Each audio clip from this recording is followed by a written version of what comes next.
Bienvenidos una vez más a este estudio con Lighthouse Studio. Vamos a seguir profundizando acerca de los temas bíblicos que nos interesan, temas prácticos que pueden ser utilizados para nuestra vida cotidiana.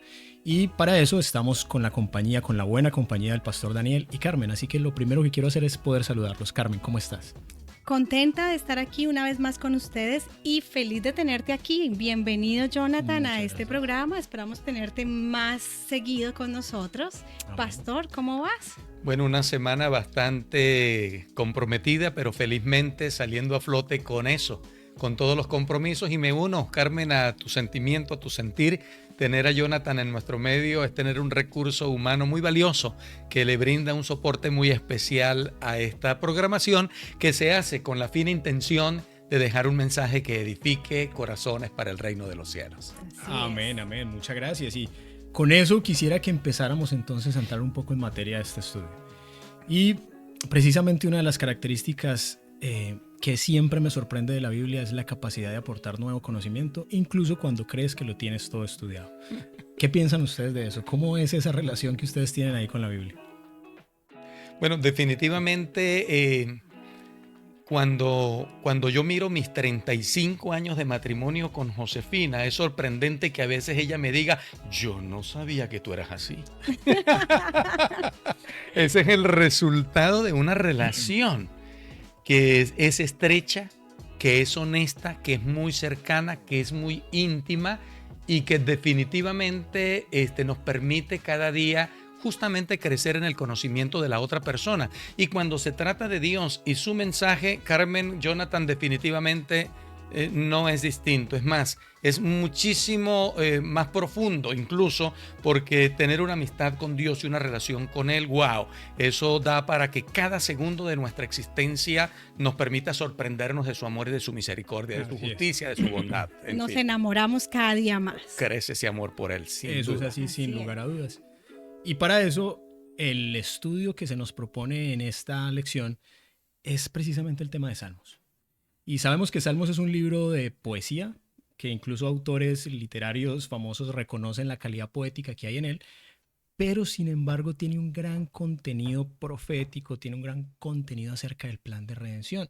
Y simplemente les quiero dar un dato previo para que empecemos a hablar del tema. Y es que hay estudios bíblicos que hablan de aproximadamente 63,000 o más relaciones entre diferentes autores en diferentes momentos de la historia que no tenían nada que ver, y la Biblia es capaz de amarrar todas esas historias, de amarrar todos esos relatos. ¿Qué opinan ustedes de Salmos a la luz del estudio de la profecía que estamos haciendo?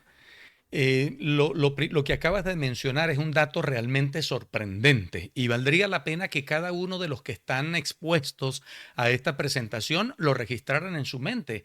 Porque tantos años de diferencia entre los distintos autores, el background de dichos autores tan distinto unos de otros y que el mensaje de la Biblia conserve una armonía como la que tiene, eso definitivamente es sorprendente, que nos permite volver a decir que la mano de Dios está justamente en el timón de este asunto.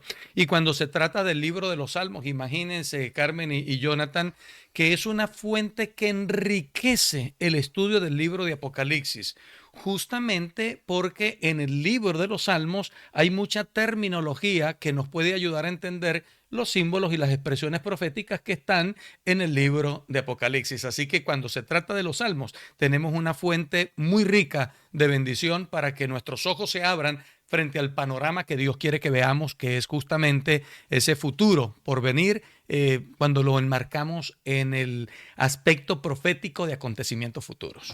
Es increíble porque siempre pensamos que el libro de Salmos es solamente poesías o cantos, pero va mucho más allá y nos demuestra también esa relación cercana con Dios.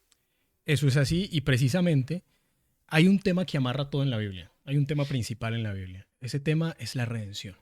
Y Salmos una vez más viene a ponernos ese tema como el punto principal en esta mesa de discusión, la redención humana. Y para eso es buenísimo que empecemos a entrar en todos los símbolos que se usaban en Israel para hablar precisamente del plan de redención, y un símbolo importantísimo para eso era el templo, junto con su sumo sacerdote. El sumo sacerdote como símbolo. Israel era un pueblo que sin lugar a dudas todo lo que experimentó fue para beneficio de nosotros, del tiempo presente, del tiempo de todas las generaciones que han pasado, y ha sido un ejemplo para ver cómo nosotros podíamos afrontar diferentes momentos de nuestra vida. Pero el sumo sacerdote siempre ha sido ese norte. ¿Cómo ven ustedes esa figura del sumo sacerdote y qué entienden por ella? Voy a tomar las dos figuras, tanto el templo como la figura del sumo sacerdote, ¿no? Y por ejemplo, cuando David, que es un admirador y uno de los escritores de estos cantos, de estos poemas, se expresa, él por ejemplo dice, miren, no hay nada más delicioso que venir al templo.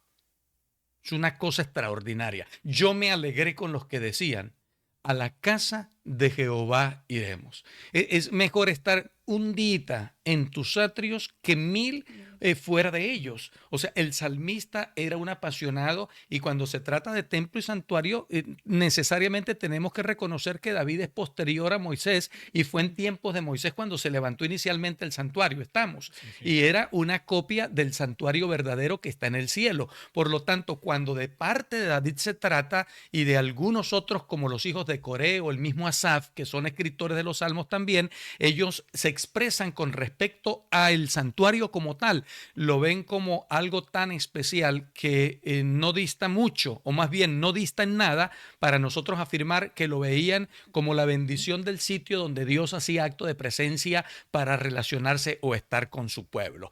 Y la figura del sumo sacerdote, pues imagínense, la persona más honorable o destacada espiritualmente hablando que tenía el pueblo, el hombre que se acercaba de parte del pueblo al Señor, a Dios, y le presentaba cómo estaba él, cómo estaba su pueblo, los sacrificios y todo lo relacionado con, reconociendo que todos los símbolos del santuario, y no está exento el sacerdote, todos prefiguraban a la persona de nuestro Señor Jesucristo. Por eso es una tremenda bendición el asunto del santuario y del sumo sacerdote, porque en esto encontramos que finalmente Cristo materializa la fe de quienes sacrificaron el cordero en el pasado, cuando Él es sacrificado como el verdadero cordero o víctima u ofrenda.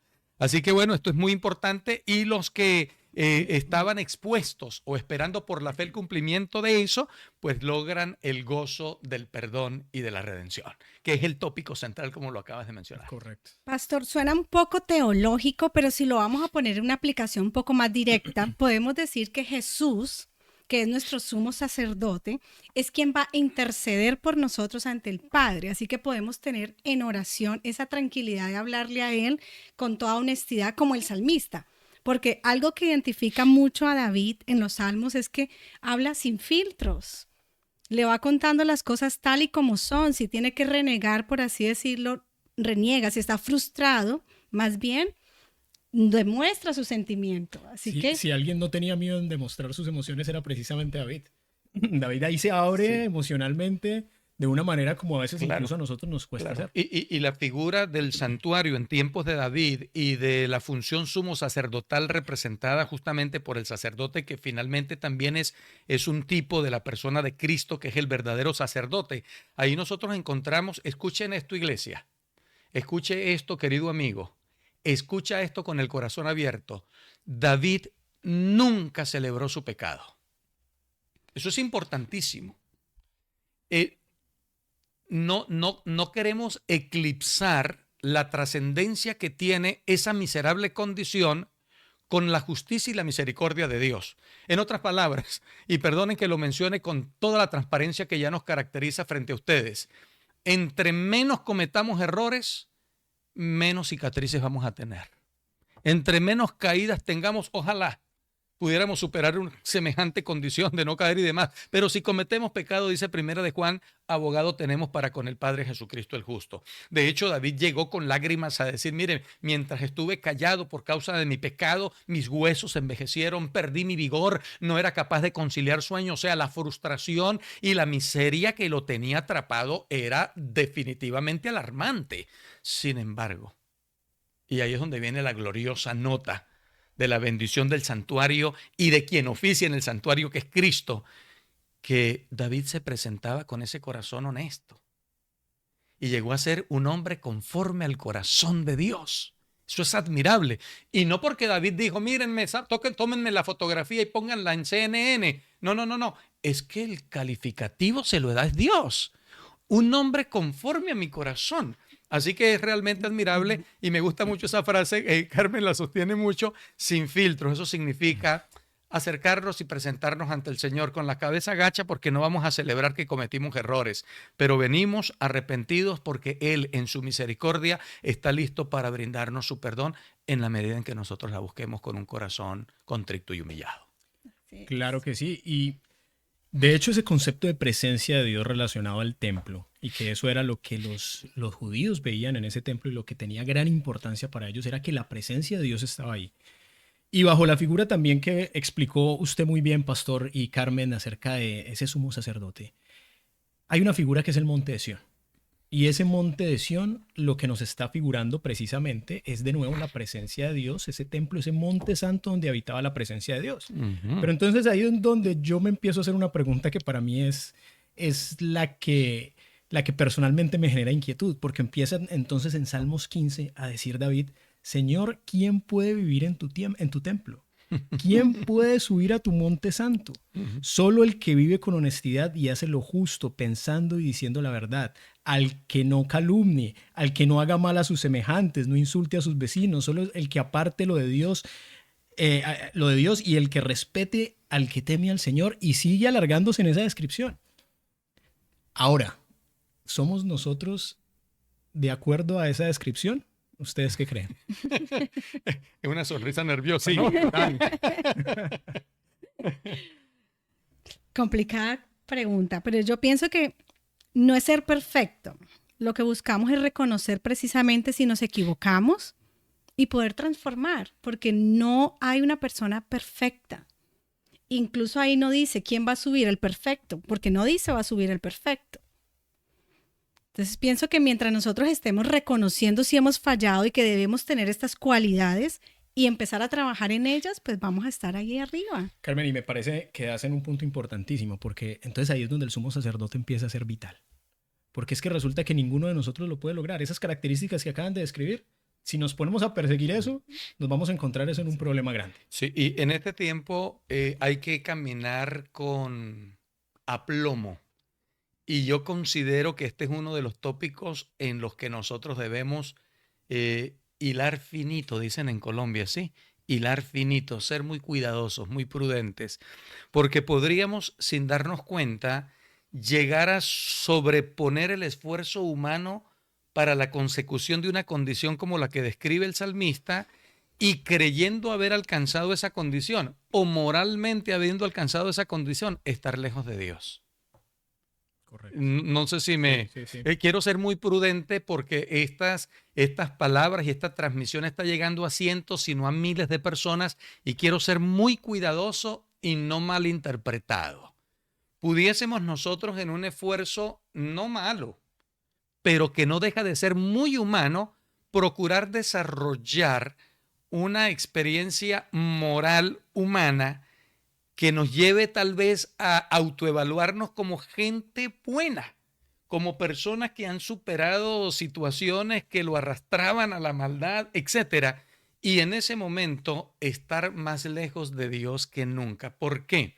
El apóstol dice que es Dios el que produce en nosotros el querer como el hacer por su buena voluntad. El Salmo 15 y el Salmo 24 son un matrimonio, ¿sí? ¿Quién estará en el monte de Dios? ¿Quién estará en su lugar santo? El limpio de manos, el puro de corazón. Pero yo no puedo disociar un texto del contexto completo de la Biblia. Y recordemos que Primera de Juan, escrito por el discípulo amado, menciona categóricamente que la sangre de Jesucristo nos limpia. Y esa limpieza es una limpieza profunda, de mente, porque si la mente está limpia, que representa el laboratorio donde se fraguan las ideas, se hacen los planes, se materializan los planes que finalmente se exteriorizan en las acciones, porque la mente da la orden, entonces nuestras manos estarán reproduciendo la limpieza del corazón. Limpio de manos y puro de corazón. O sea, mis acciones estarán a la altura de gracias a la sangre de Cristo. Jonathan, mencionaste corroboraste lo que es correcto. Hablar del monte de Sión es hablar del lugar donde está Dios.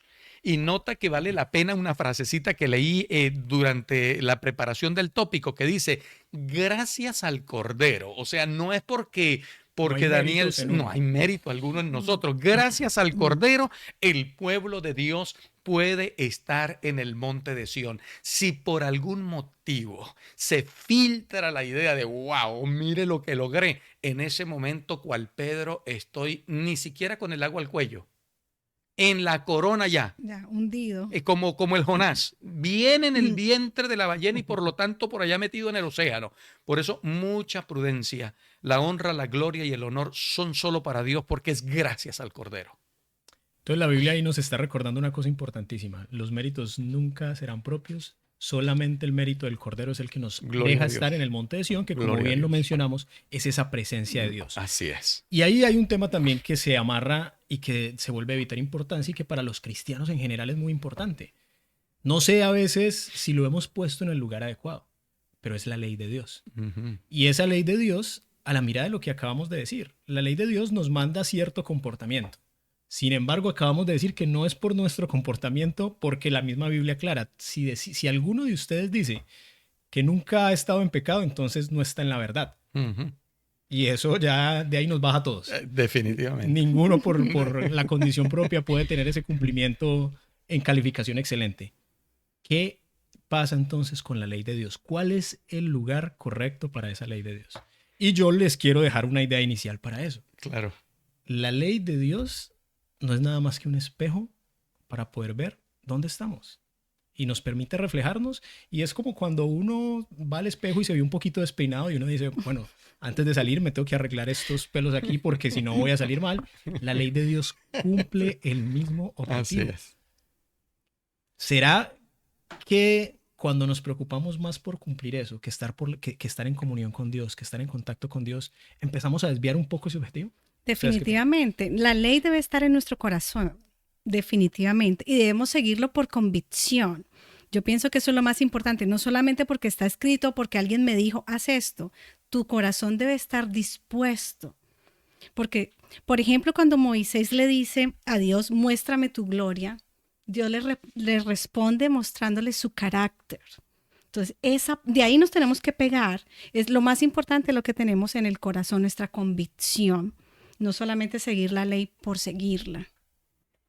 Ya que me parece esto supremamente importantísimo y debemos ir honrando el tiempo, pero no dejar de mencionar algo que ustedes me permiten llegue a mi mente.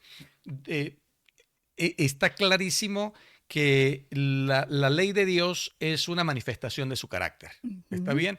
Y si de Dios se trata, no conseguimos otro concepto de Dios en la Biblia que el que refleja primera de Juan 4:8. Dios es amor. Por lo tanto, escuchen esto.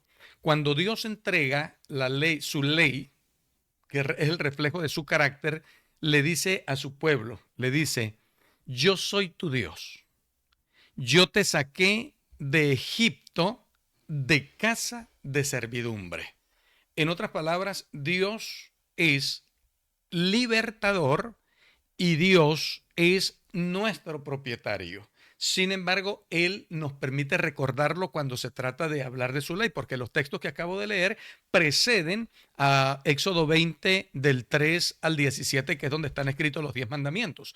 Entonces, Dios nos está diciendo a nosotros, miren, esta ley, el anhelo de mi corazón es que sea escrita también en tu mente y en tu corazón.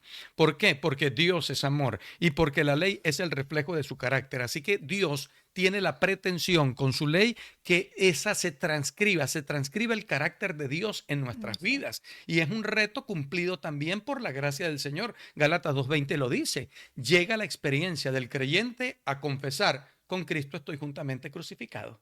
Ya no vivo yo, vive Cristo en mí. Y Jesús añadió en el Evangelio según San Juan, ejemplo les he dado para que como yo he hecho, ustedes también hagan. Por lo tanto, si ustedes me aman, guarden mis mandamientos, que no es otra cosa que sea puesta en la mente y en el corazón del ser humano por convicción, Dios y sus enseñanzas.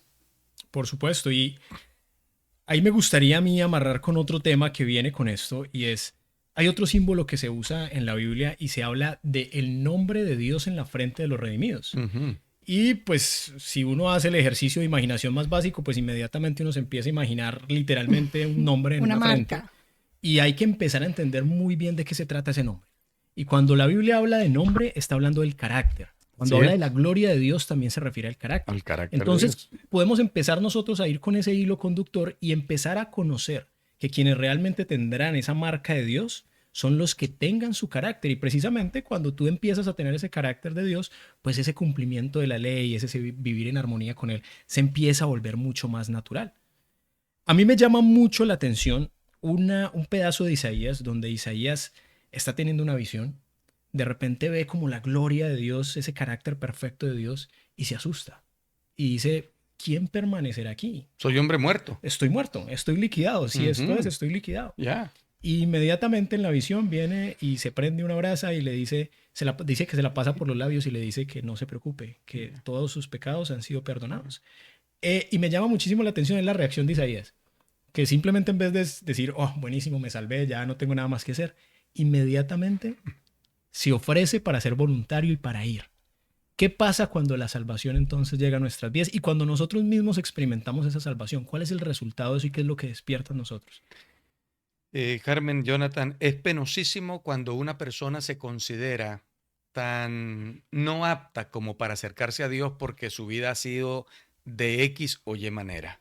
Y fíjense, como lo destacaste y lo dice el capítulo el número 6 o 1 de Isaías, el capítulo 6, Isaías se acercó al Señor, el Señor se acercó a Isaías, Isaías se vio en esa condición que dijo, uy, soy hombre muerto, pero estaba cerca de Dios.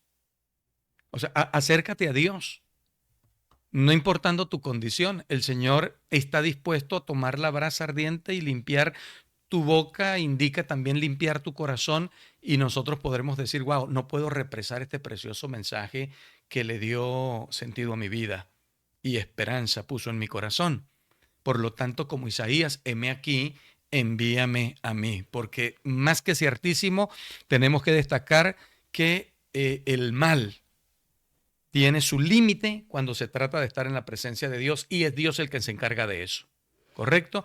Y es Dios mismo el que entonces empieza a recibir adoración total de parte del creyente que ha fundido su vida en Él. Es que para mí es simple, no necesitas tener una vida perfecta, sino ser honesto y dejarte transformar. Cuando Dios restaura tu vida, tú puedes ayudar a otros a encontrar ese mismo perdón. Y es ahí donde nosotros tenemos que estar con nuestro corazón abierto a tener ese cambio y dejarnos transformar. Yo creo que hacen un punto importantísimo, Carmen, porque alguna vez escuché una frase que se quedó conmigo y es, Dios no te salva por lo que haces, sino por lo que eliges. Porque muchas veces, a pesar de que nosotros queremos hacer el bien, y esa era la lucha de Pablo, no lo hacemos. Ya. Pero si escogemos constantemente a Dios, mejoramos esos pasos, como acabas de decir, Carmen, ahí es donde viene Dios a hacer la obra que nosotros no somos capaces de hacer por nosotros mismos. Ya. Y Jonathan, el mismo David cuando experimentó ese asunto, no sé si lo traemos a colación, pero me gustaría. Dice el Salmo 51 que David hizo 3 cosas. Lo primero fue, enseñaré a los transgresores tu camino. Número 2, mi lengua cantará tu justicia. Y número 3, mi boca publicará tu justicia. Como dice el pensamiento que traemos, la línea de pensamiento, cuando el nombre de Dios ha sido escrito en el corazón, es difícil mantenerse en silencio. De hecho, es el testimonio de David, que en el Salmo 51 pues expresó estas 3 acciones, estos 3 verbos. Enseñó, cantó y publicó el camino de Jehová, la justicia de Jehová, y por supuesto la cantó y la publicó cuando se trata de su justicia. Así que definitivamente guardar silencio es prácticamente imposible. Es imposible. Yo quisiera que nos despidiéramos con un corto pensamiento, algo que cada uno quiera dejar de resaltado aquí de lo que se estudió. Y yo empiezo por el mío y sería simplemente, a la luz de todo el sacrificio eterno que se ha hecho, a la luz de esta obra perfecta que nos permite ser salvos, gracias a Dios no por nuestros méritos, sino por lo que Jesucristo hizo en esa cruz, que siempre podamos tener en nosotros esas palabras como las tuvo David en la boca, que decía: mi Padre, mi Dios, mi roca y mi salvación. En dificultad, mi Padre, mi Dios, mi roca y mi salvación. En los momentos buenos igual, que podamos permanecer con eso. Carmen, ¿qué? Yo me quedo con la promesa. Podemos estar pasando por situaciones difíciles, todo, pero hay una promesa, no de que no van a haber malos momentos, sino la promesa de que Dios va a caminar con nosotros si lo escogemos a Él. Así que yo me quedo con eso y te invito a que ores, a que abras tu Biblia, a que leas un salmo y que siempre vivas con los pies en la tierra y tu corazón en el cielo. Y yo quisiera dejar este pensamiento. Esta es la oportunidad de Dios para ti. Hazte un saqueo en este momento y paga el precio que sea necesario, pero no lo dejes pasar. Él quiere estar contigo en tu casa. Amén. Pues muchísimas gracias por acompañarnos una vez más en este estudio. Les queremos recordar que puedan compartir, que puedan darle like y que podamos seguir compartiendo también con sus mensajes, que nos escriban y los podamos leer. Una feliz semana.